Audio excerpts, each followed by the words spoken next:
I cheated while my wife was getting chemo, and she knew the whole time but waited until her last session to tell me. I thought I was getting away with it. That's the part that makes me sick now, how confident I was in my own lies. How easily I slipped out the door at night. How naturally I kissed her forehead and said, I'll be back soon, just going to grab coffee. She'd nod, weak and trembling from her latest round of chemo, her lips dry, her voice barely above a whisper, be safe. And I'd go. Right into someone else's arms. We had been married 11 years. Through job losses, miscarriages, debt, postpartum depression, we'd weathered everything. Or so I thought. When she was diagnosed with stage 3 ovarian cancer, something in me snapped. I didn't tell anyone that. I just stopped showing up emotionally. I still drove her to her treatments. I still held her hair while she threw up. But I started pulling away, in the small ways first. I flinched when she touched me. I started sleeping on the couch.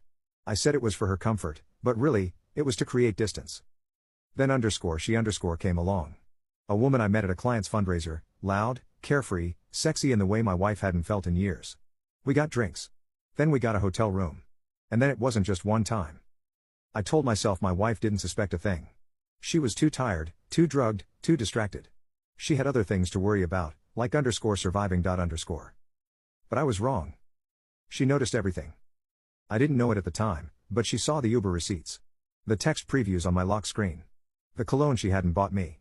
She smelled another woman's shampoo on the pillow I brought back from a business trip. She knew. But she stayed quiet. She smiled when I brought her soup. She said, thank you when I fluffed her pillow.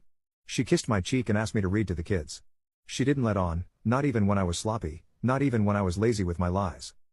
The day of her last chemo session, I was there, holding her hand. Her hair was gone. Her body was frail. But her eyes were sharper than they'd ever been. When the nurse left the room, she turned to me and said, so, what was her name? I blinked. What? She didn't cry.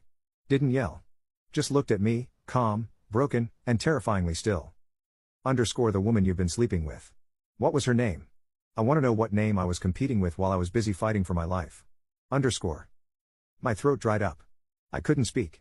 My hands started to sweat. She shook her head. Don't bother lying. I've known for months.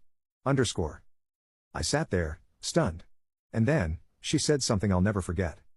I needed to survive first. I couldn't afford a broken heart while my body was already dying. That sentence cracked something inside me. So now what? I asked, voice barely audible. She looked out the window. Now, I finish healing. And then I decide whether I want a life with someone who didn't think I was worth being faithful to while I was vomiting up my lungs and trying to stay alive for our children. That night, I slept on the couch. But not because of her comfort. Because I couldn't bear to sleep next to the woman who was stronger than me in every single way, even in silence.